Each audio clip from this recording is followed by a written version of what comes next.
YouTube. We are live. Welcome everyone to Still Comfy with Jules and Nat. I'm your host. I'm Julia Washington, the host of Pop Culture Makes Me Jealous, where we analyze pop culture through the lens of race or gender and sometimes both. I'm joined by Natalie Katona, who will introduce herself for you now. I'm Natalie Katona. I'm the host of the podcast To All the Men I've Tolerated Before, and this is Penelope. We love Penelope. We love Penelope. We'll see if she'll behave tonight. Yes. This is our very first YouTube live. We are just so hang in there with us. We got this. We're just doing things. We are. Every Tuesday we do go live on Instagram to discuss a different pop culture property, same show, but we get a little bit more in depth, meaning right now we're in the middle of One Tree Hill, and tomorrow we are reviewing episodes 7, 8, and 9. 7, 8, 9. At least those are the ones I watched today. So yeah, those are the ones I'll have notes on. I'll make sure to do the same because I ran out of time. Today we come to you. We are gathering here today to discuss Baz Luhrmann's recent film Elvis, starring Austin Butler. I almost called him Uster Butler. Mm-hmm. Let's rename him. Yeah. I don't think he'd know. He still thinks his name is Elvis Presley, so it's fine. It's fine. My brain works, I promise. Ooh, sorry about that. Anywho, so I just thought we could just dive in, and you could tell me if you loved. We could start with, did you love this movie? Because I don't know about you. I was literally the youngest person in the theater by like 40 years easily. Yeah. And then so that made my kid the youngest by 60 years. So I went by myself on a 2:00 Friday afternoon. And so I was definitely the youngest person there. And I was definitely the youngest person in my row. And I was sitting by what I believe was these people's first venture to a movie theater with the reclining seats. There was a lot of training. There was a lot of, now you press this button. Now that button will warm up your seat. And I'm like, should I be helping? Wait. Should I? I'm just like quietly eating my popcorn. Like, I hope no one looks at me. Your movie theater seats warm up? Yeah. Mm-hmm. We're so fancy in Ohio. I am hurt. Well, I'm sorry. And shocked and appalled because our seats. It's already hot in California. It's very hot today. I don't turn it on because I don't like to be artificially warm. It is known. And so I was waiting for the very old man to my left because I was sitting at the very end of my row. I was waiting for him to look at me and go, "Young lady, are you alone?" And me be like, "Yeah, I have to do this for work." Shouldn't you be in school right now? Right. And like having to like really like throw out my Elvis knowledge and be like, "Here ain't nothing but a hound dog." No, I know him, I swear. I know him. I know who he is. I promise you I will not be confused that this is Austin Butler, not the real Elvis. I promise you. I think it's hard to land on whether or not I loved the movie. I'm not mad that I saw the movie. I had a lot of feelings during the movie. Yeah, let's explore those feelings because I feel like they're valid. Like, I think I told you offline, this is very Baz Luhrmann. So like, it sure is. When I walked in and I saw everyone is 70 plus, I thought, oh Jesus, this isn't gonna go well. They're not gonna get it. They're gonna walk out of here. I don't know. The old people next were blown away. Yeah. Blown away. Never seen a theatrical piece by Baz Luhrmann before. Or it was like they were literally reliving being on a field watching Elvis wiggle his pinky. Wiggle his pinky. And here's the thing, like and it happened during the Aretha Franklin biopic too. My whole thing with biopics is I literally just want it to be a live concert experience. Yeah. So we'll get like right to the beginning. I'll be like, and the movie will be like, "I'm caught in a trap." And I'm like, yeah, here we go. Fuck yeah. This one's my favorite. "I can't walk out." And I'm like, here we go. I'm like, hit hit it with the because, and then they go to a different scene, and I'm like, wait, come back. It was my song. I was ready. This is not what I signed up for. And then this is the only movie where I've hated Tom Hanks. I'm like, I hate Yeah. Tom Hanks, and I don't want to see you anymore. Yeah. Yeah, he plays such a gross character and he does it so well. Or at least I thought he did it well. Not everyone agrees that Tom Hanks did it. I was so creeped the entire Yeah. time. And I think that was the point. I think that was the intention, and I think he achieved it. And I don't think I was even that creeped out when he played Walt Disney. And I'm like, that's when I should have been uncomfy. And then he's like kind of walking around Vegas in a hospital gown. And I'm like, Tom, put on some pants. We get it. You're ill. Yeah. And then he's sweating all the time. And I'm like, I was like, can someone please wipe off Tom? I was like, I don't want to hear. The movie was almost 3 hours long. So definitely halfway through, I was like, if Tom Hanks didn't talk for the rest of this movie, I would be fine. I hated the voice he was doing. Yeah, it was an interesting choice. So now I'm like, is that what Colonel Parker sounded like? Yeah. Should I have Googled him? I will tell you, I'm going to sound 80 years old right now. That Austin Butler with the hips. Yeah.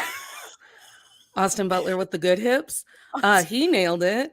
Yeah, I actually have a note to talk about his performance because go for it. Tell me more.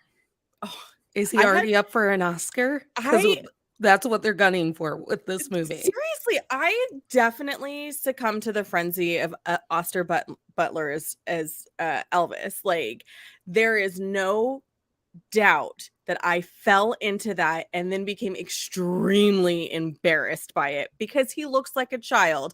Very happy to discover that he is only 7 or 8 years younger. I think it's 7. I think he's 7 years younger than me. So it's like, oh, okay, cool. I could date him. We're in the same window.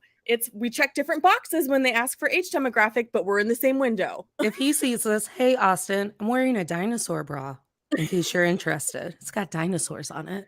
Maybe if it had rhinestones. Oh, given his current state of Elvis. Listen, I'll get a bedazzler and I'll bedazzle these T-Rexes. Don't you worry. Like, I think that's not a bad idea. But he was so good. He was so good. He was only outshined once for me, and it was by the kid who played Little Richard. That took me straight back to Full House. I was like, Tutti Frutti. Oh, yeah. And I was like, this is like actually seeing Little Richard in his prime. Yeah. That kid needs to play Little Richard in a biopic. I'm demanding. Yes, we actually need a Little Richard biopic, please, because that would be amazing. I need to know his life. And then he could highlight how much Elvis stole his work, which we will get into later.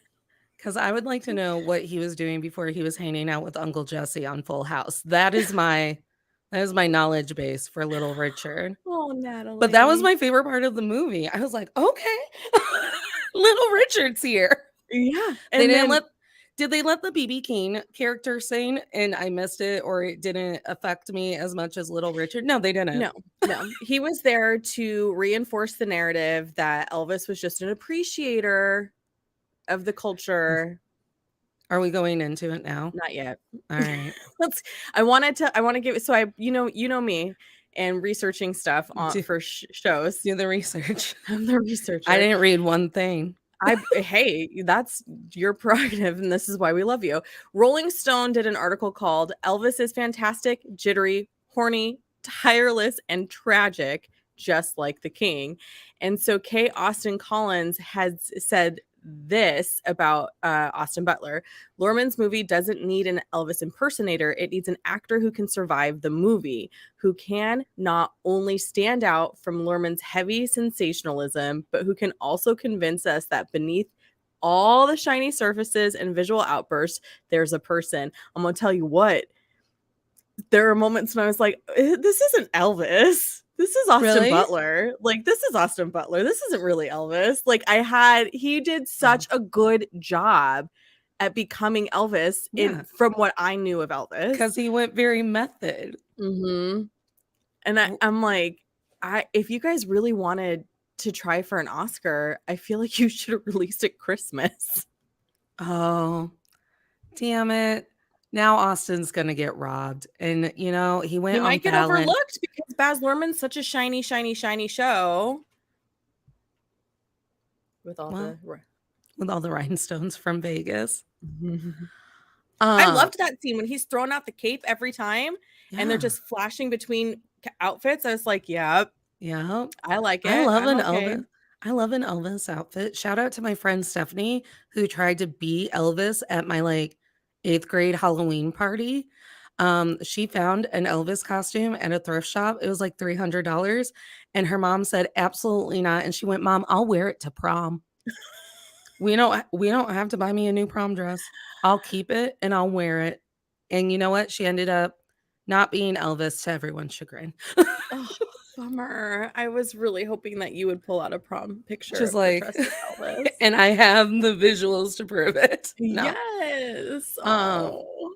no, so shout we loved Elvis in the Midwest, in my very Midwestern Illinois or Indiana home, depending Mhm. on where I was at when I was growing up. My Yeah. aunt's dog was named after Elvis. Oh, that's cute. She told her children that they were going to get to name that dog, and then I showed up and that dog's name was Elvis.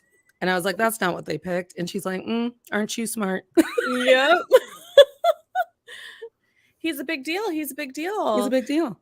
Okay, so talk to me about your relationship with Elvis. I know you said that you love Elvis, but like give me more context here. Sure. Like So, when I was growing up, my family only listened to the oldie station. Do you remember when we listened to radio in the car I and it still was do. just whatever our families were into that day? Yeah. So it was only oldies, and that's why I love Motown or any song that says "Shake It on Baby" now. I'm like, "Oh, here it is." I've been twisting and shouting since I was 7 years old. Nice. Um And 90s country. That's why the first song that I could sing word from word when I was not school age yet was Billy Ray Cyrus's "Achy Breaky Heart." So Elvis is my aunt's favorite musician. My mom was one of those moms who always had music playing in the house. We were always dancing, we were always singing along. And then Lilo and Stitch. Just Yeah. like Lilo and Stitch is my sister's favorite Disney movie. I think I could be wrong. She'll yell at me. Um, and that soundtrack, that's what keeps Elvis alive for me is the Lilo and Stitch soundtrack. Yeah. And then Winona does that, this just look at the scrolling banner like we're on CNN. I love Elvis, and I love Elvis with a white basic lady's passion who did not know that he stole all of his music. It's a cultural appropriator. Right, because I grew up around white people. White Yeah. people weren't gonna tell me that. Well, White and people were maybe they didn't know. and maybe they didn't know. Everyone I've talked to has yelled at me, "Elvis was a wonderful man. He was a nice man." I'm like, "Okay. Is he coming to New Year's?" Elvis was a nice man. He was a nice man. He made it so we could all make rock and roll. I'm like, none of us did in our family. Is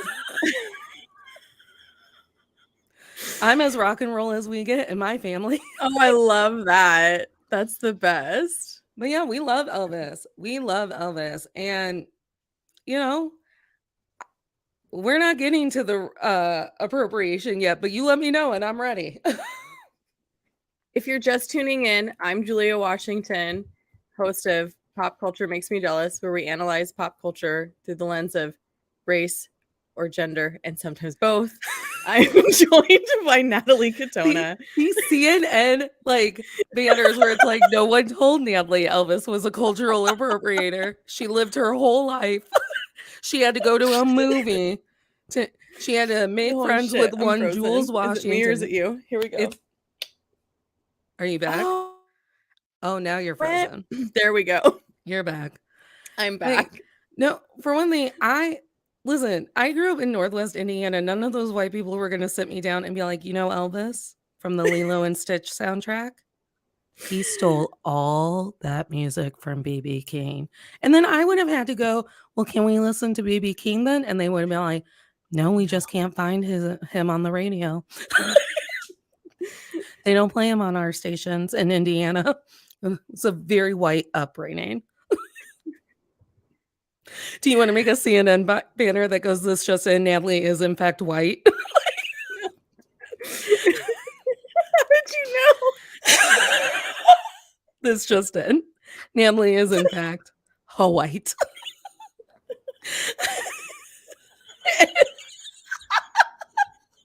Y'all, this is our first time. There's a little logo next to my head. It has a duck on it. This is our first time using StreamYard, so I guess we're just gonna play around and you We're get just to be gonna here play. for Yeah, it. you're welcome.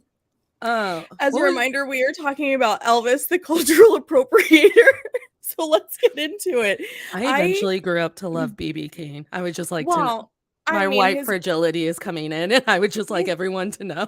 do you remember? So I grew up as Natalie knows, and some of you who are regular listeners and tuning in people may know, my dad's Black, so I grew up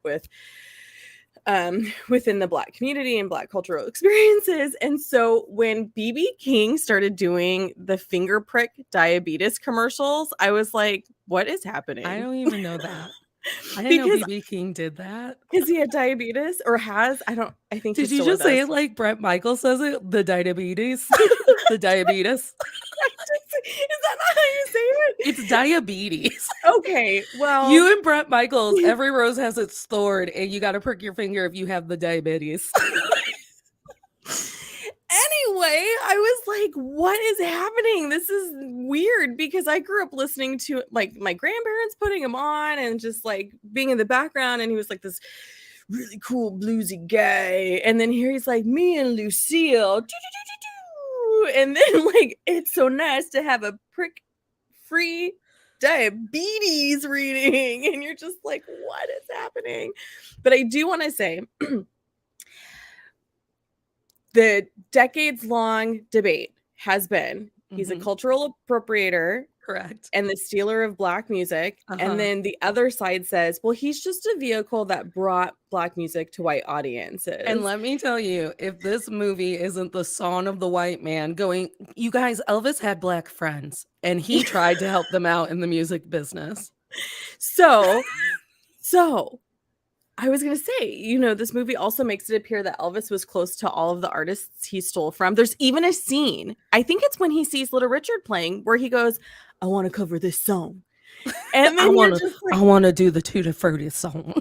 Yeah, and then you're just like, okay. So A.O. Scott from the New York Times, who I think I might actually like love because all of his stuff is really good, but I don't know who he is. But every time I read his stuff, I'm just like, But if he wants to slide into those DMs, we wouldn't say no. I mean, I might, but he said, this is the best. Out of all the articles I read, this was my favorite because I told you after I watched this, I was like, they were very polite about him being a cultural appropriator, and I don't know how I feel about it. You were very Downton Abbey about it. A.O. Scott says, there's no doubt that Elvis, like many white Southerners of his class and generation, loved blues and gospel. He loved country and Western too, a genre the film mostly dismisses. He also profited from the work of Black musicians and from industry apartheid, and a movie that won't grapple with the dialectic of love and theft that lies at the heart of the American popular music can't hope to tell the whole story. A.O. Scott with the New York Times. I was like, that is such a better way to say it than me saying it. They were so polite about his cultural appropriation. They sure were. There was one mention. They like gave us the he really felt bad about it. Cause there was like one time he was like, man, Mama Thornton, she called me on the phone and she asked if she could open for me. And Sweaty Tom Hanks just said no. And I couldn't. And it was during one of his like drug spirals, paranoia scenes. And I was like, and he's like, and I would have done it. But Tom said no. The colonel said no. Is it the colonel? Said no. He wasn't even a real colonel, we find out. He wasn't a real person. He wasn't a real person. Sweaty Tom Hanks said that Big Mama Thornton, she couldn't do it. She could not do it. Yeah. And like, I would love to know the validity of that statement of like Elvis was still taking phone calls from Big Mama Thornton and BB King and trying to get them on his record or whatever. Because when the movie starts, he is technically a vehicle for a small time record label to try and get people of color onto radio. Like they wanted Right, to use Sun Records, Elvis, right? right? They wanted to use Elvis first. Like, don't worry, we got a white. And then they were like, but have you met BB King? So like I believe I believe that Elvis had the utmost respect for those people. Where where the marriage of these two truths come for me is that it honestly can be both. It can be that Suspicious Minds is one of the best songs that I've ever fucking danced to. So is Devil in Disguise. However, it can also be that Elvis was a man who loved BB King and Little Richard and Big Mama Thornton and all of them. But he is also a white man who benefited from the era that he was living in, and we should be able to talk about both. Yeah, because the people that he, quote, borrowed from didn't receive the same benefit that he did. They did not get the same. I mean, BB King, sure, but BB King didn't have the crossover that Elvis had, Right. or some of the other artists. And it's funny that you bring that up because you know me and my quotes.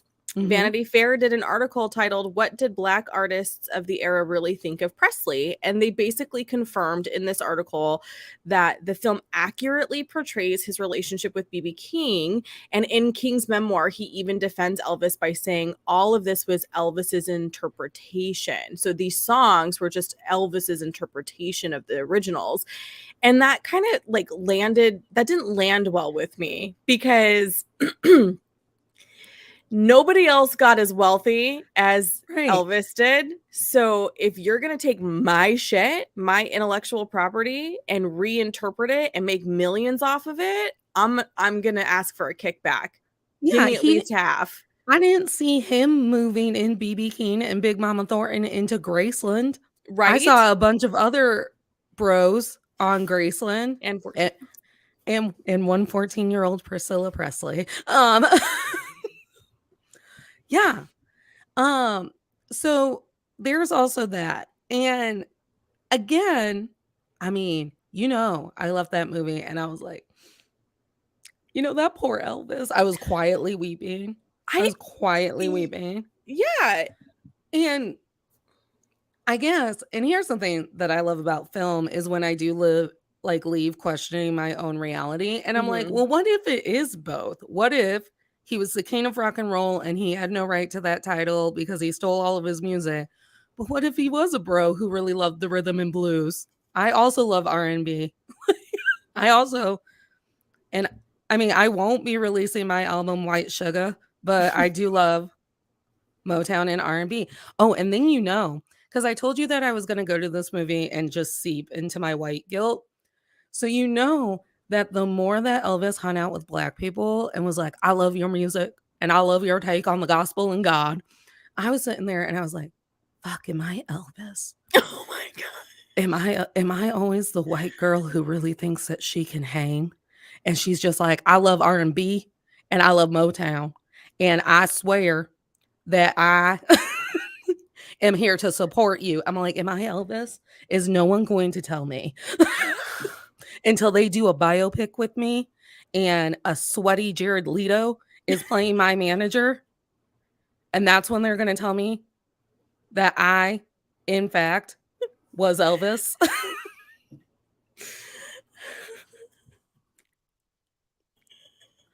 I just feel like...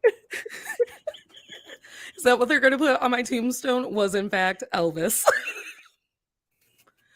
Because, as you know, I am an appreciator of all things not white. And I feel like that's fair. I mean, look at Jack Harlow when he showed up at the BET Awards this year. It's like, wait, I'm confused because I haven't followed the Jack Harlow train, right? Like, I'm not on that fan wave. So when they announced, when his name flashed up on the screen in the opening credit or whatever it was, where I saw that he was going to be there, I was like, wait, what? Which is fine. because cool, but at the Well, same time, I'm just like, no, BET was specifically created because Black people couldn't get on TV. right. But so we've grown, We've grown. we've evolved, which is nice because now everyone's allowed on TV if you follow the right narrative that the Kinda. execs want you to have. Kind of. Kinda. You are technically allowed on TV. Now, whether or not you'll find yourself on TV, It's a whole different story. it's a whole different story. Yeah. Thanks, The Help. We ain't got that kind of time. We I ain't got a got that whole lot kinda of time. opinions about that book/movie. Like, yeah, I feel is so it bad for Viola Davis. Like, she absolutely is the best actress I've ever seen perform in Fences, because I've only ever seen her perform in Fences. But like, Mhm. even she's got stuff to say about having been in that movie, and it breaks my heart. Go ahead.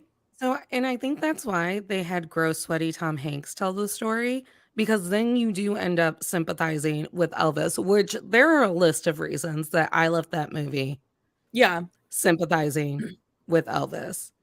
But do we wanna Yeah. get to the Priscilla of it all before I start sympathizing with this man? Just one more note on the whole narrator thing. That's a very Baz Luhrmann uses that technique Yeah. in almost everything that he does. So there was rumblings on the internet about how it shouldn't have been from Colonel Parker's perspective and da da da. And I was like, do you not pay attention to Baz Luhrmann? Like, he used the father in Romeo and Juliet to narrate that movie. Mhm. He used, I think, Ewan McGregor's character is the narrator for Moulin Rouge. And then I'm trying to remember, I saw Great Gatsby, and I think I watched half of it, and I was like, oh yeah, I still hate this story. F you, F Is Scott. Ian McGregor the narrator, or is it that little man who, like, Oh, starts off the movie? I think it's the person who starts off the movie. You're probably, The it's the been a couple short years since I've man. seen it. I listen to the soundtrack pretty Yeah. regularly. I mean, But that's what he does. yeah. Like, BL, because I don't want to keep saying his name,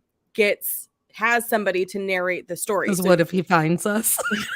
I'm And scared. he's like, "Elvis was a great man, and I made a movie so you would get on board with him being a great man." And I'm like, "Man, I it's fine." Okay. But yeah, that's just what he does. So it was one of those moments where I thought, did you forget, or have you never seen a Baz Luhrmann movie before? I mean, people don't pay attention to shit Mm-mm, that they're going to the mm-mm. movie to see. Also true. One Okay, time let's. I watched a mother, a grandmother, and a teenage daughter walk into 40-year-old virgin, and they Oh, were yeah, and I had to sit in that movie theater knowing that they were watching that together. oh, that's so uncomfortable. That's awkward. I'm not a Uncomfy. Not a fan. fan. What is this trend bringing children into like rated R movies? Like, Hot I'm not take, I don't a like it. fan. Keep your kids at home. Please. And I understand it's hard to get a sitter. You don't want to pay for it. I get it. But with streaming, it's going to be there in a week. Right.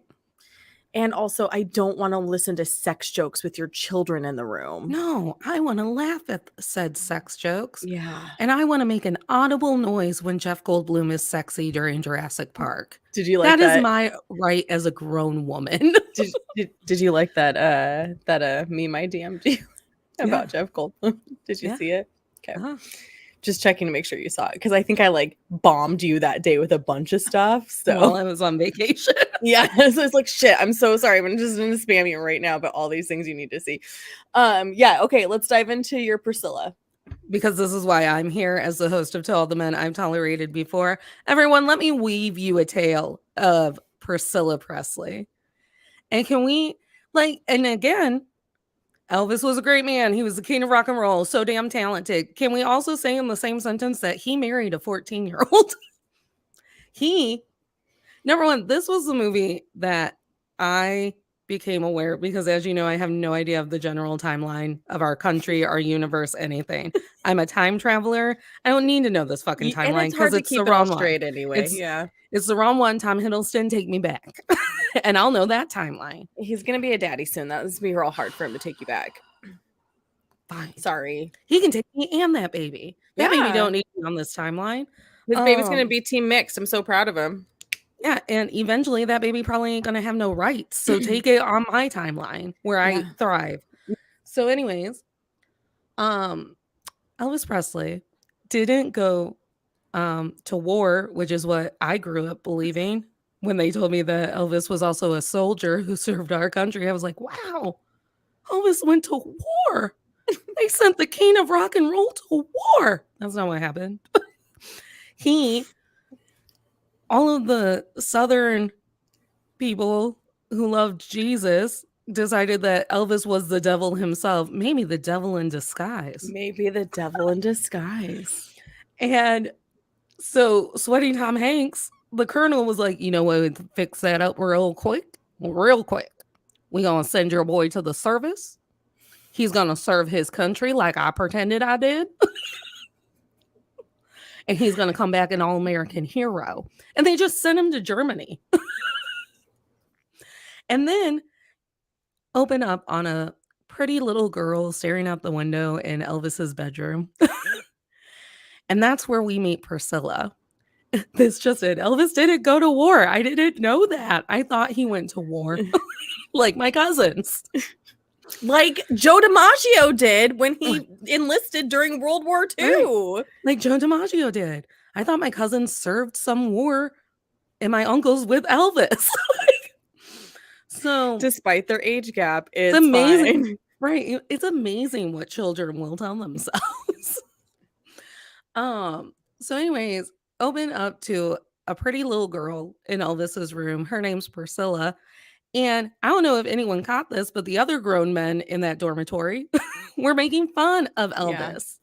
Yeah. Yeah. I was like, why are you like, these people clearly have an understanding of you probably shouldn't be alone in the room with this person. Right. You probably shouldn't have a 14-year-old in your dorm room, Elvis. It's not a great look. They're making fun of him. He's pissy about it because Elvis was a little moody. And that's what the way Austin Butler says, I've never met anyone like you before. I was like, no, yeah, you have Austin Butler. I'm amazing, actually. Actually. So this is what happened, everybody. I don't know if we all know this. Elvis paid Priscilla's stepdad to let him bring her back with him to the States. You heard it here first. She was 14 years old. I guess in my family, the saving grace for Elvis is, I mean, at least he put her through boarding school. That's not what Jerry Lee Lewis did with his 14-year-old cousin. I'm like, I guess if we're comparing apples and oranges, you're right. At least Priscilla got an education. But at the end of the day, I think we should be asking ourselves why we turn a blind eye every time the musician in the room is courting a 12-year-old and writing songs about it. Like, there are so many rock and roll songs. He didn't write any songs about it. He just stole them. Well, no, I was thinking of Sister Christian. Oh, yeah. Sister Christian. Yeah. The time has come. Or the one where it's like, of that era, you're 16, you're beautiful and you're mine. You know that one I'm talking about? Yeah. Why did I think that song was amazing when I was a child? I don't know. I guess the same way that I'm a full-ass adult going, blurred lines, I want it. I know you want it. It's some good times. Or however the fuck that song goes. Yeah. Basically, it's just all about sexual assault. It's fine. And then one of the models came out later and was like, yeah, no, I totally was manhandled by Robin Thicke. So that wasn't fun. And then Fox is like, we'll make him the judge on The Masked Singer, and Natalie will forget all about it. And she did. And every once in a while, I'm like, Robin Thicke is kind of delightful. And my sister's like, he is literally a predator. He wrote Chet Hanks. He and Chet Hanks are like in the same club, kind of. Yeah. I don't know if Chet Hanks is a predator. I just know that Chet Hanks says weird, dumb shit where you're just like, how are you America's dad's child? She's like, he's literally a predator. He literally wrote a song about how he's a predator.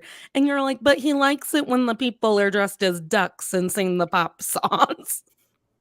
I do. Yeah.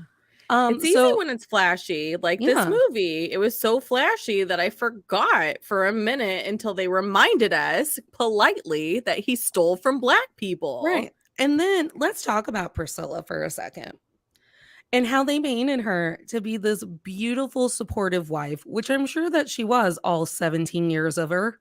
Because what else are you going to do when you're married to a grown man except for tell him, baby, you sing like an angel. You sing like an angel. And you should just be singing the songs that you find fun. That's a very 17-year-old thing to say. Yeah. Rocking a baby Lisa Marie. I don't know how Lisa Marie sat through this movie if it was this hard for me. She loved it. She gave it She a loved winning. it. Yeah, she totally loved it. Gave it her seal of approval. Because had a whole thing about how she wished her son was here to see it too. Because eventually it was so difficult for me to be watching. I was concerned for her well-being. I was like, how did Lisa Marie sit through this movie? I am so sad. Especially the scenes where he's like clearly being drugged. Yes. Like that was hard. Yes. So Priscilla's being painted as a very doting wife. And then Elvis is being painted as kind of just like an absent husband. I was like, are we going to pretend like he didn't hit her? In his drug rage? There's a lot of things this movie pretended didn't happen. Listen, I watched Great Balls of Fire with Dennis Quaid as the killer himself, Jerry Lee Lewis, at least once a week when I was a child because I was wildly unsupervised. Wasn't Winona Ryder the one who played Winona Ryder was Moira. Yes. Yeah. Mm-hmm.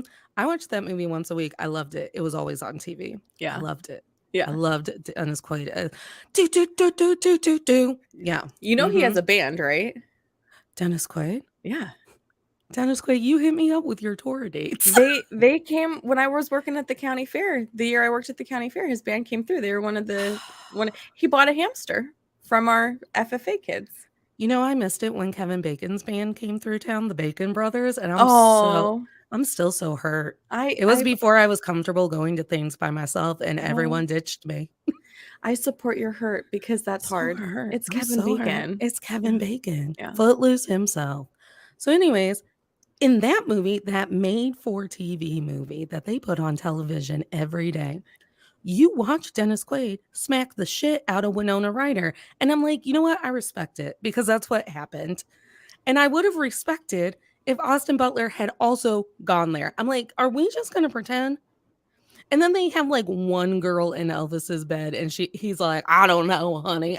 I just think you need to go. I don't know what this voice is. I don't know either, but I'm here for it. Keep it up. And so then I was doing karaoke in one of my Facebook groups and I chose Suspicious Mind because it was like, do the classics. And do you know that for the last 20 seconds of Suspicious Minds, it's just, we're caught in a trap. Mm-hmm. We can't walk out. And it's just that for 20 seconds. He had me do that for 20 seconds. So eventually I started doing crowd work. I was like, do you think we're caught in a trap? That Priscilla's suspicious mind, we can't walk out. Is because that she had to witness Elvis every night kiss women in his audience. That was like, I was like, but you know what? How?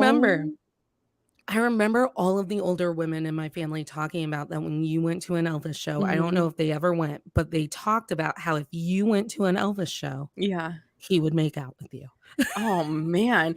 I don't know if I'd want to make out with the actual Elvis. I'd make out with Austin Butler Elvis. I mean, well, here's the thing. I would make out with Elvis that is 1 year into that Las Vegas tour. Yeah. Like his first couple of shows when he thought he was only going to have to do 5 weeks, I'd make out with that Elvis any day. I am, however, are we ready to move into why I was so sad throughout this whole movie? Let's do it.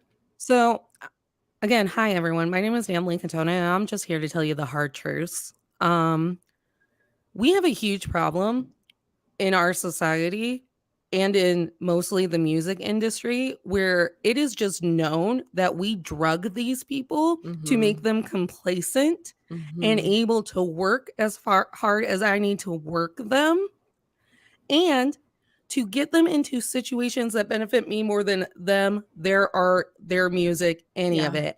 And it kills me. And there's no protection. Like if you do have somebody who is there to sort of like be your guardian, a family member or what have you, that's who they manipulate first. Because and I wonder all the time too, like what would have happened to Elvis if his mom hadn't died when she died? Right. because she really was a mama bear, at least it portrayed in this film. She really was a mama bear who would do whatever she could. And that closet scene where sweaty Tom Hanks is basically I'm your mama now. manipulating Austin Butler and like believing that he's gonna uphold his mom's best wishes and hopes for him. And it's like, no, you're not. No, you're We not. all know you're not. Never trust somebody who isn't like, I don't know.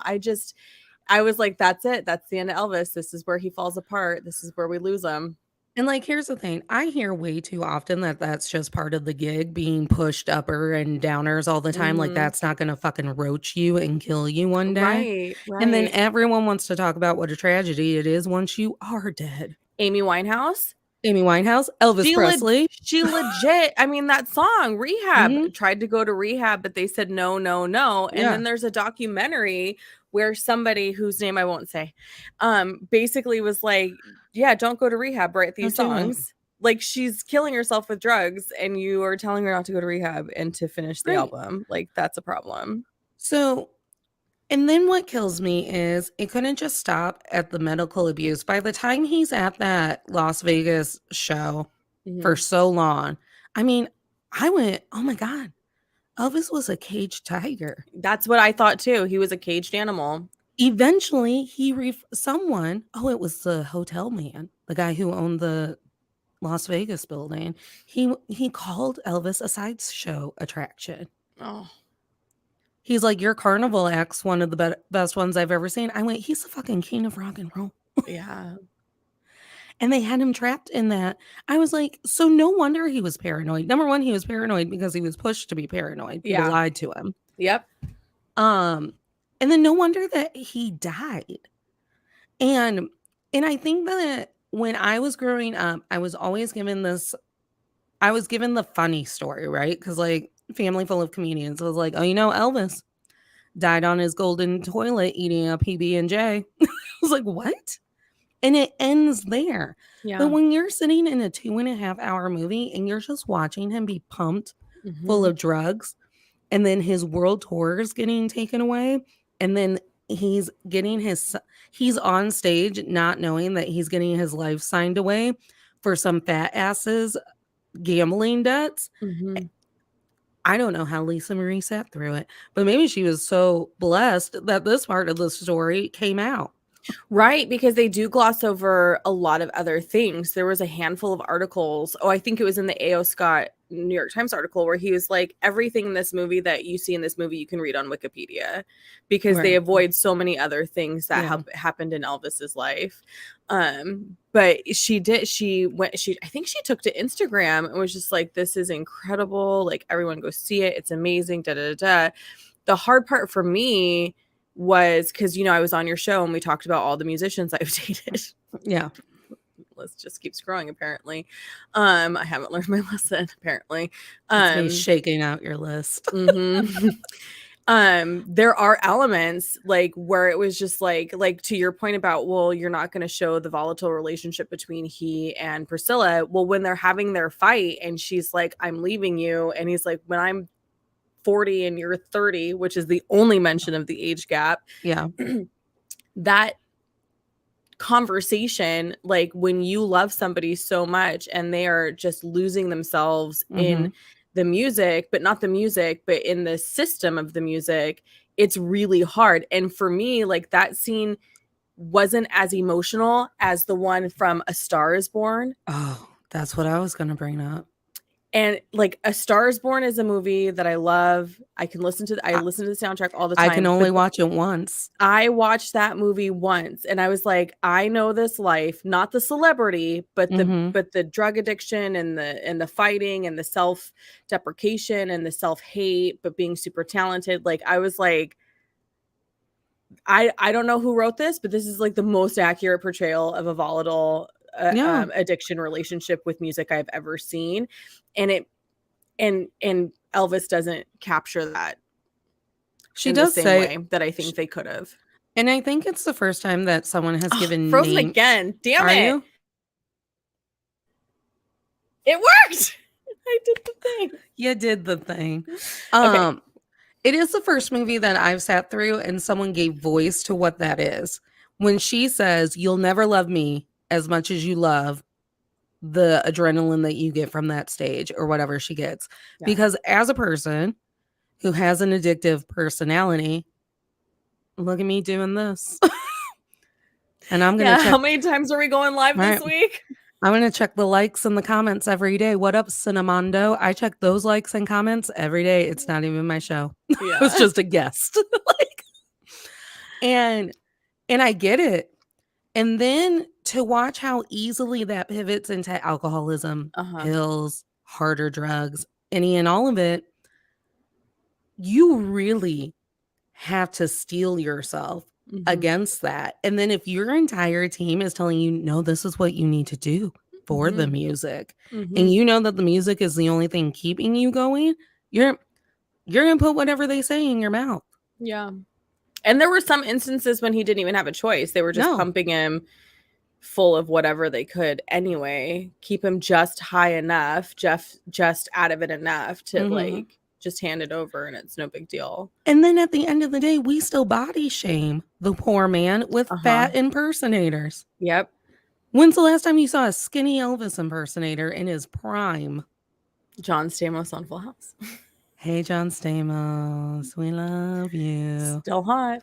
Still comfy with John Stamos. Until, John, do you have something that you need to tell me? Please don't ruin John Stamos for me. Please don't ruin Uncle Jesse for me. So it just makes me sad. And it makes me sad that when I was growing up that was a joke. Yeah. And it makes me sad that it's still a joke. And I think it still makes me sad that it's always a joke. We have to get to the point where addiction isn't a comedy for our amusement or a tragedy for us to trauma dump. We have to get to the point where addiction is literally something that we have a baseline on, where it's like, people live with this. They deserve treatment. They deserve to have people around them who are going to support them. And they, for hellisher, do not deserve to have people in their employment who are going to use their addictions against them to make them a cash cow. Yeah. It's interesting too, because when you think about the different types of addiction that we allow or sort of say are okay in our country, right? Like, people, like my soda pop addiction. I was just gonna say, I can't have Oreos in the house because I'll eat the whole pack, and people will give me Oreos as a gift. And I thought, if I was on Coke, you wouldn't give me Coke for Christmas. So the cookies is okay, but the Coke is not. But really what we should be addressing is what is causing us to be addicted to said item. What are the we root escaping? of that? What are we escaping? Sophia Bush, so back to One Tree Hill that we cover on Tuesdays. Sophia Bush, when Brooke was definitely the heaviest drinker on the show, and she was a teen girl who was always blitzed and always drunk or whatever, she said that that's what she used. She goes, I had to sit with Brooke Davis and I had to figure out what exactly it was she was trying to escape. Yeah. And we all deserve to have the opportunity to figure that out, because we do so much in this country. Pick yourself up by the bootstraps. You don't have time to process your emotions. You got to go, go, go, go, go. Right. And if you have any emotions, especially if you're male, it's viewed as being weak. And if women have emotions, you're too emotional. And you're just kind of like, but we're clearly not okay. Right. So what can we do to become okay? I don't know, maybe like make mental health services mandatory and affordable would be nice. Oh, are you talking about socialized healthcare? Can't wait to have that argument with my doctor when she's like, you never got your blood work done. And I was like, that's right. I woke up and once again didn't have socialized healthcare. But Yep. So I almost didn't make it through Unchained Melody because did they pepper in real footage of Elvis? Okay, I was waiting for you to have this conversation to say that final scene where he's singing, that's his final that's really him. Right. I remember them saying that I have footage of Elvis. I was there for Elvis's final performance, and it is him. They don't even bounce between Austin Butler and Elvis. And at first I was like, I still kind of feel, and it wasn't. It's It's the footage from that show. I couldn't do it. And Unchained Melody is a very long song to not be able to sit through it. And I was wrecked. And I'm like, oh, I can't. It was the same when Carole King sang to Aretha Franklin at the end of that biopic. It was all of it. I was like, I can't watch people's last performances. I can't, like, do not make me sit through a sweaty, uncomfortable, dying Elvis after you told me what we all did to him. Yeah.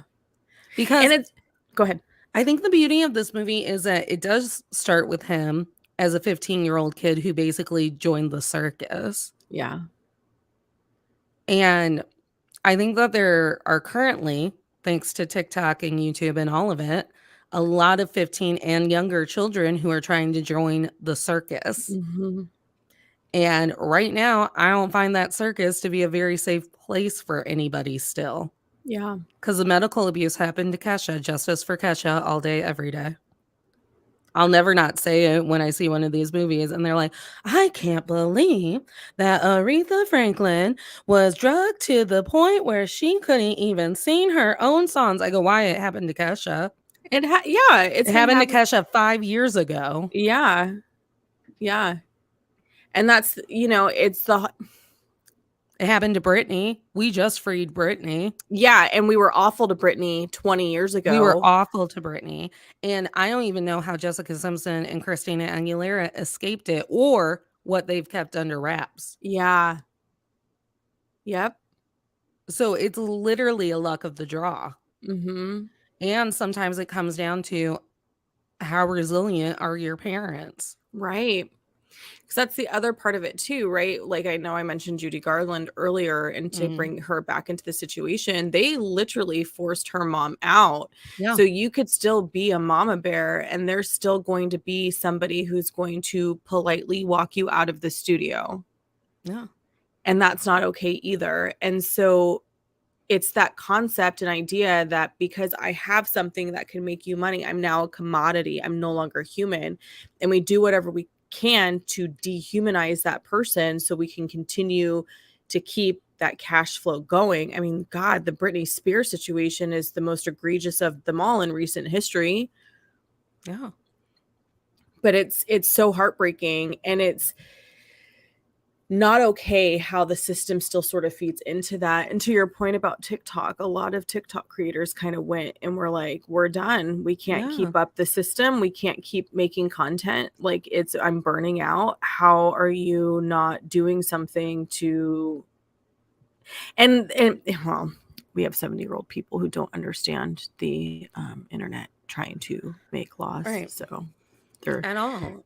Yeah. And I don't know. And then, because again, I left the movie sad and quietly weeping, trying to get on my very fashionable sunglasses. Shout out to that guy outside of the movie theater just hanging out to be like, was your movie good? Yeah, it was a fine movie. Well, did he do Hound Dog? Yep, he did a couple times. You should go see it. That's why I'm crying, actually, because Hound Dog's my least favorite one. No, that's not true. You ain't nothing but a hound dog. It gets me every time. When I trained in dance, that was one of my songs as a kid for the recital. But here's the thing. Then I had to go home in all of my white guilt and be like, well, what if Elvis had been in charge of his own career? Would he have helped out Big Mama Thornton? What if that's true? Would he have uplifted the artists whose songs he was, stealing? Would he have gone on a world tour and lived until he was 80 years old and maybe gotten back together with Priscilla? I don't know. Because supposedly he did help get B.B. King work. Okay. So according to one of the articles I read, now I can't remember which one it was. I don't remember if it was Vanity Fair or New York Times or the Rolling Stones. But you're not wrong, because at some point, all of these musicians who sort of go through this tragedy of being abused in whatever form it is, because Taylor Swift has her own version, you know, the Beach Boys have their own version, Michael Jackson has his version, etc. They all, some of them are allowed to come back and have a form of redemption where they right the wrongs. Mm-hmm. So would Elvis have been one of those people had Right. he had, made it past, how was he, 43? Yeah. Which when you look at the video of him at being 43 years old, and then I think about everybody I know that's 43, I'm like, man, he looks old compared to the 43-year-olds I know. But that's what happens when you're pumped full of drugs and alcohol. And living off of peanut butter. Mm. As my sister loves to call me once a day and tell me, the reason he had that heart attack and his heart exploded was because he was constipated from all of the peanut butter. I'm like, what a fun tip. Is that a real thing that could happen? It's a thing that she heard at trivia. Huh.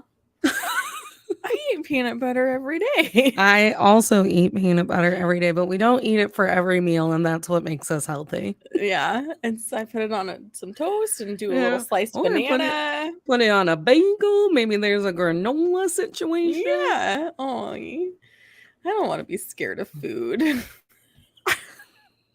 I don't want to die on my toilet. I'm not the queen of anything yet. Yet.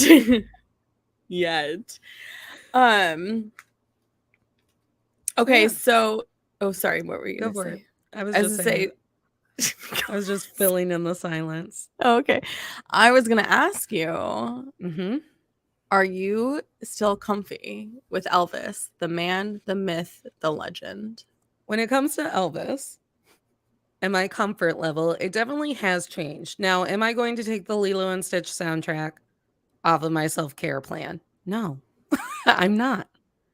Okay? I deserve the Lilo and Stitch soundtrack. And to be honest, I'm sick of men ruining everything for me. And it's not, when I think of Elvis, it's not even Elvis that I'm uncomfortable with, because he was a dumb kid who the wrong man looked at him twice. Yeah. And then he became the king of rock and roll, all because he could do something weird with his legs. I think Elvis had undiagnosed ADHD. Like, probably. That's what that was. They didn't know what it was back then. It's like, that's what is Elvis wrong with this kid? He has undiagnosed ADHD, just like I do. It's not even Elvis that I'm uncomfy with. It's the legend part of it. It's the way that we talk about Elvis. It's the way that it's okay for Elvis to have stolen all of those shows because we love him. And he used to make out with us in the audience. And it's the fact that people can't bridge that gap to where both stories and both narratives are true. Where I'm not saying that it was Elvis's fault that he got to live in a world where he was handed more opportunities than people. The systems that we have in place are technically no one's fault except for the old cronies who put them in place. But we have to start talking about it honestly. And we have to say things like, damn, I love the devil in disguise. But do you know that man married a 14-year-old? Weird. And just like say that it's weird. Yeah. So that Robin Thicke can't marry a 14-year-old. So that Ezra Miller can't currently be kidnapping a 12-year-old. Yeah. Is she okay? Does she want to call me? So maybe if we would rewrite our hero worship of Elvis, like, I'm not saying shut down Graceland. Yeah. I'm not saying take his corpse and throw it into prison because he's a predator. I'm just saying, like, talk about it how it happened.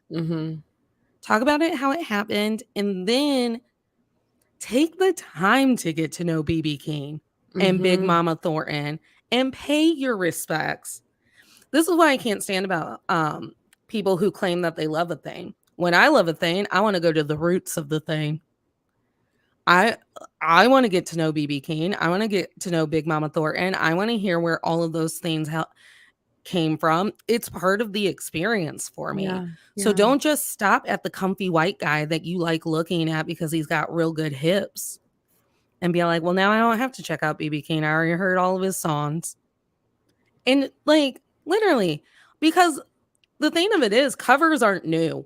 No, they're not. Yeah. They all, that's what I learned about biopics, is who actually writes people's songs and who bought those songs and who took those songs and made it a pop number and then who, like the transition from Dolly Parton's I Will Always Love You, Mm-hmm. that's about her manager and how she's having to fire him, compared to the Whitney Houston ballad that we love to pretend that we can screech into the Yeah. night at karaoke. Right. How many times after Whitney died was I not even knowing that I was at karaoke and some sad woman was at the mic screeching, I will always love you. Yeah. And I'm like, hit that note, baby. And then they don't. And then they don't, because no one's Whitney. No one. Like, the sharing of music isn't new. And I'm not even saying stop it, because that's how we evolve. That's how things get better. Mm-hmm. So I'm not even uncomfortable with the fact that he like me was an appreciator of things that were outside of his realm of things to be fans of. Mm-hmm. I'm uncomfortable that my side of the world can't acknowledge it. Yeah. That's what makes me uncomfy. And that is why I'm having so many hard conversations with all of my family members. Yeah. Or dismisses it as Right. it's okay because they brought it into the white audiences, to which my response is always not really, because then the No. white audiences aren't educating themselves, like you're saying, doing the getting to the root of that information. That's sort of the just stopping right there. Some really great examples of when things like that like that we see in pop culture where they call that out, you know, the movie Dreamgirls, like that's a really great example. And then there's that scene in Hairspray too, where it's like you have the Saturday where all of the black folk can come on to the bandstand. Yeah. And then on Monday, it's the white girls doing it. It's a completely different version. I think that having those difficult conversations is really important, because we're noticing, as you know, as we all see, the world's getting more divided, and it's Oh real my scary. gosh, is it? That's so weird. I know. I only talk to my cat. Right. Right. And I think for me with Elvis, I always lived in that world of like, well, I love to rock out to his music. I loved his movies. It was like some of the movies they mentioned in the movie. I was like, oh, I used to have that. Oh, I had that. Oh, I had that. But I also knew where it all came from.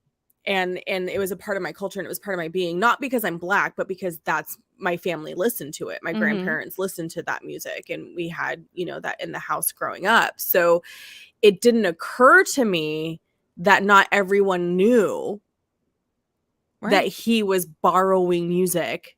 I think the first time I heard Fools Rush In was on a Lizzie McGuire movie. Oh, and my it was God. a woman singing it. So I was like, so then to learn that that's an Elvis song, or whoever the fuck wrote it before Elvis. Yeah. And it's the same. I didn't know that Elvis had his own version of Unchained Melody. For me, it's the other guy who does Unchained Melody. Oh, shucks. Who's the black guy that does Unchained Melody? Listen. Oh, I'll sing it so to fill in this time. My love. The Righteous Brothers. Yeah, it was always the Righteous Brothers for me. Can't believe I forgot that. Please don't tell my dad. Excuse he will be me. so Hi, mad. Mr. Washington. Jules forgot about the Righteous Brothers. I mean, I did too, but I am a white. They will take my card away. Well, and you know, for me, my first exposure to Elton John, my dad loves Elton John, but my first exposure to Elton John, like outside of my parents, was Almost Famous when I was 15 years old. Exactly. Like, or not even. And then my first exposure to Queen was the Mighty Ducks. Listen,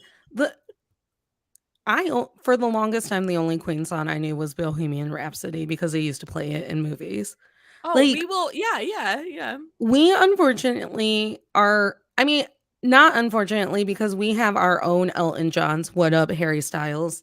I'll say it every day of the week that he's the new Elton John. And that he is our generation's Elton John. And that video of him. He should have played Elton John in the biopic. No, he doesn't look anything like him. But that video of him and Shania Twain at Coachella, I could watch that shit. I have watched that shit on repeat thing. because it's so good. Like Jeff Goldblum, it makes me want to hump. Yes. furniture. And I don't watch thrillers or suspenseful movies. You know this, but I'm still going to go see that Olivia Wilde movie with him in it. Listen, Florence Pugh hit me up because I'm in love with you. I'm in love with Florence Pugh. I don't blame you. I I want to can't be wait for her that and Harry movie. Styles' kinky little third. So But next up, that movie. Just kidding. right. So I mean, we should. It's really great for my podcast.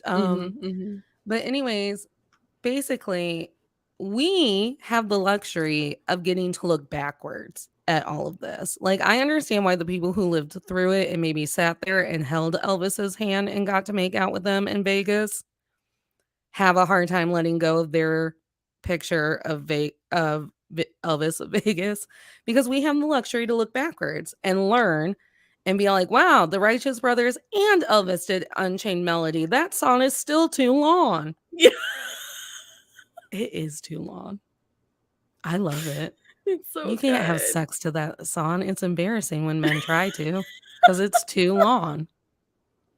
It's too long. The whoa is too long. Whoa. Like, it's half the song. So, but I'm saying that everyone has to be comfortable looking back on. I hate the phrase like, well, you can't judge the past over what we know now. Well, then what the hell are we doing? Why would we ever learn anything? Yeah, and that's a ridiculous thing to say, because if we don't pay attention to the past, you can't have sex to Unchained Melody. Oh my Lord. Who wants me to cut an album? I'll do my own covers. Yeah. But to your point, oh my God, there's a spider on my ceiling. It's going to be fine. It's going to be fine. Do you remember when we went through a whole live at the very end of it? I told you I've been staring at a spider the entire time. And you were like, how did you hold it together? And I'm like, because I am a professional. Yeah. My only concern is like if my hair is big and Your it will hair get is lost big. in my hair. Okay, anyway, back to the point. The point is, if we don't examine the past, which is the point of my show, if we don't examine the past, how are we going to do better for the future? You know, Ibram X shit. What is his whole name? I don't know. I love him, but he gets Kendi. Ibram X Kendi recently was on Colbert. And he was, because you know how everyone's like losing their shit about like, we can't talk about stuff that deals with the stuff that's bad that we did to black people, because then white people will feel bad. And Ibram X Kendi said, shouldn't we also give people the opportunity to identify with the abolitionists? Yeah. And I was like, that's a fucking mic drop.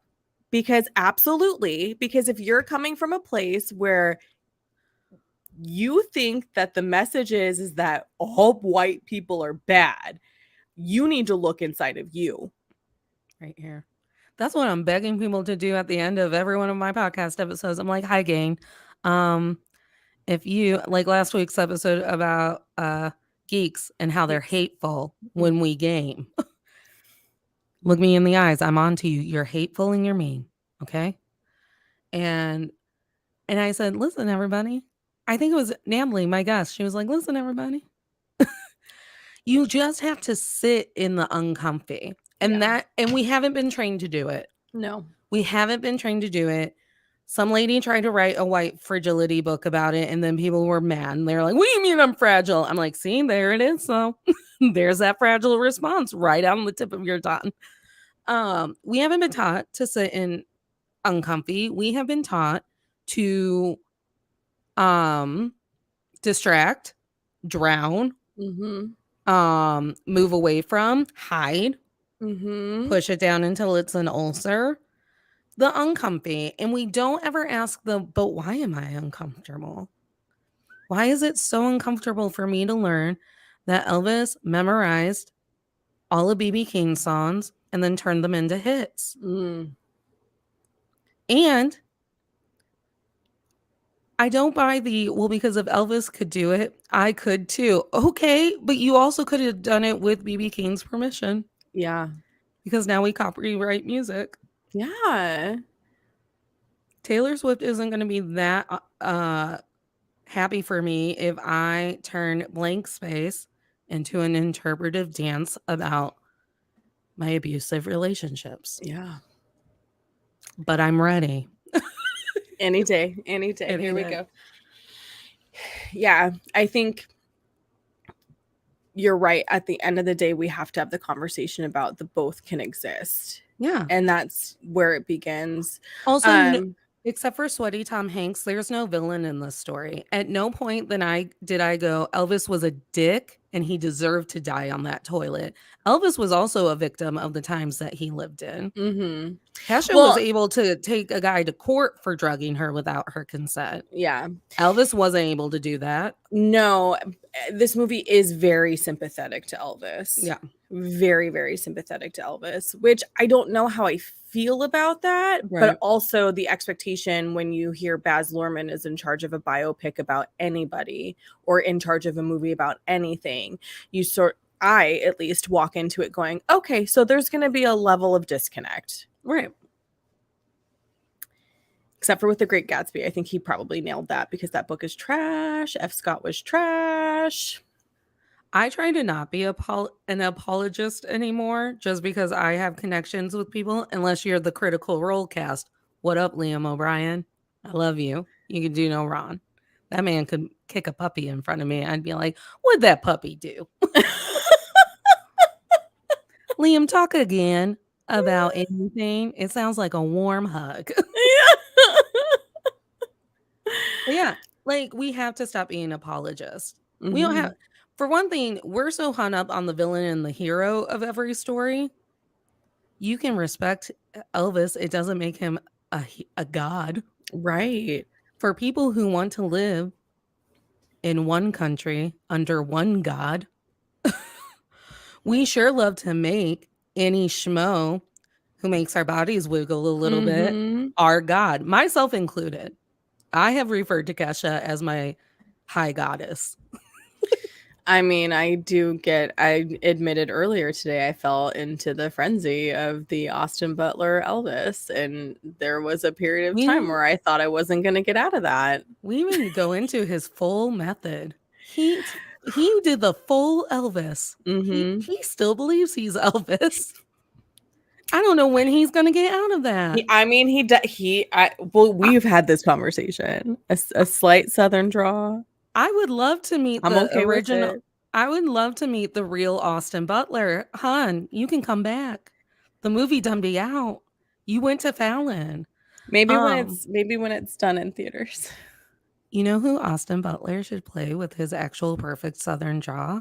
If we take away that fake tan and he's naturally blonde. It's so cute. He could be Gambit. I've been waiting my whole fucking life for someone who could actually pull off Gambit in an X-Men movie. Yes, Austin, baby, you call me. You call me and we'll work on that together. I got a rogue costume. Ain't nobody need to know why. And we will work it out. Sugar. We'll work it out. I've been waiting. Can we put this on a vision board so it'll come true? Right? Of course, that's what people do. People do that, right? Because vision boards make things come true. You know, I love Channing Tatum. I love that big dumb oaf. I love Did he play Gambit? They tried to make him Gambit in the Gambit movie. No. And I was like, how Channing Tatum gonna do that? No. Channing Tatum is charming with his body, but not with his mouth. Like, that's not how he was cute in Lost City. He was cute in Lost City. Like, his little fake Fabio self. He was so cute. He was so cute. But he's cute like a puppy. Like a puppy. Yeah. Gambit's not a puppy. Gambit's a man. He's a gator. Gambit's gonna respectfully push you up against the wall to make out with you. Yeah. The things I would let Gambit do to my body. Yeah.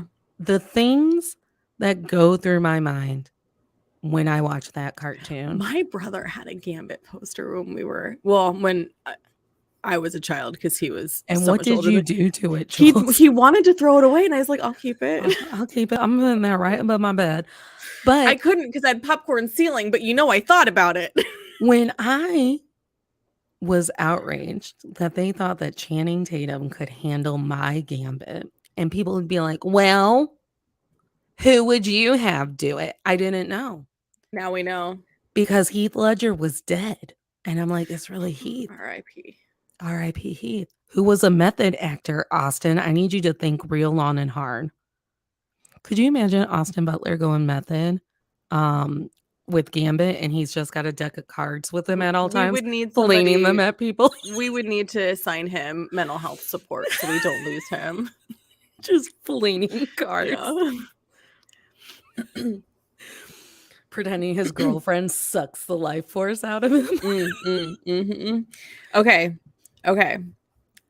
Natalie, do you want to tell everybody what we have coming up this week on Still Comfy? Sure. On Still Comfy this week, tomorrow night at 10 p.m. Eastern, 7 p.m. Pacific, we will be doing episode 789 of One Tree Hill. If you're sitting there going, I don't know what One Tree Hill is, like, did I watch that show? Let me give you a sense memory. I don't want to be anything other than what I've been trying to be lately. It's that show with the brothers who play the ball. Yeah, a show I did not watch when it originally aired. So I watched all of it. She did. She sure did. So we're I'm revisiting it. Time. I'm having a great time. You know what show still makes me comfy? One Tree Hill. Yeah. Except for when they're real sexy. Like, it still makes me go, ooh, stop it. Get off of her, Nate. Well, Nate just is awkward when he wants to be like. Anyway, he's the only one that's 17 on that cast. Yeah, which makes for a whole weird thing. Trying to hump grown women.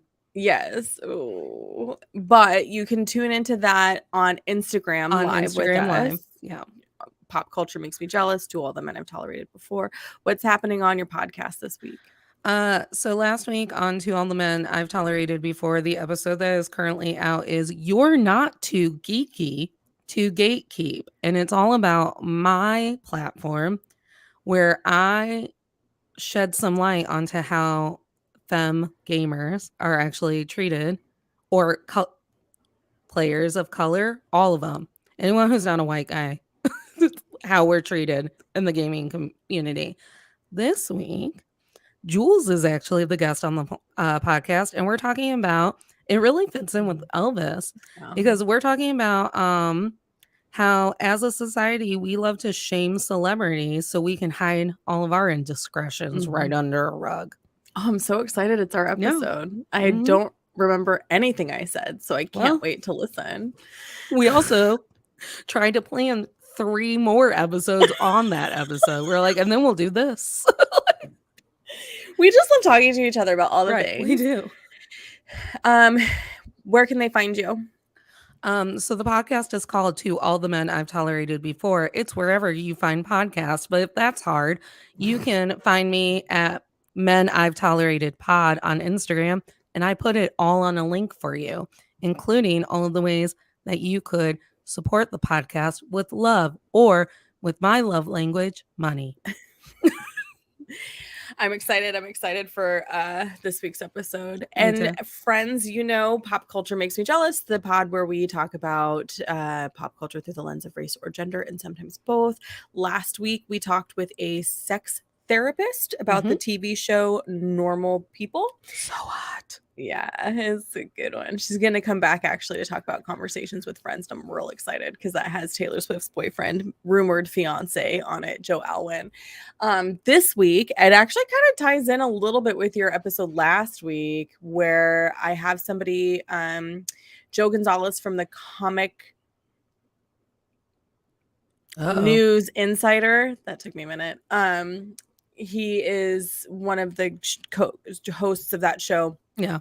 Came on to talk about Steven Universe, as well as role player games, and what being a part of a community, like being in the LGBTQ community and Steven Universe and role player games, how those two things sort of helped give language or hide, depending on where you are in life. Exactly.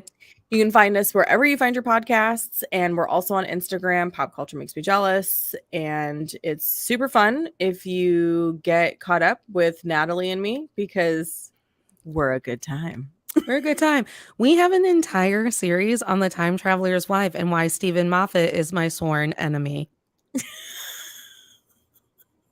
He fucked up Doctor Who, and I'll never forgive him. Matt Smith's final adorable episodes, and Stephen Moffat's like bleh, with all of his Moffatness on them. I love Matt Smith. We all love Matt Smith. He's cute. He's so cute. He one time wore, I think it was a Lego mask or a Bart Simpson mask around Comic-Con so he could shop Comic-Con and interact with people and get a little thrill because they didn't know it was the doctor under there. I love that. So freaking cute. That's adorbs. Friends, non-friends who will become friends soon, we thank you for your time. We will see you in the DMs. Smile, but only if it's with joy, everybody. That's the tagline of To All the Men I Tell Her Here Before. I'll say no out until you figure it out. My love. Thanks for tuning in, y'all. You're the devil in disguise.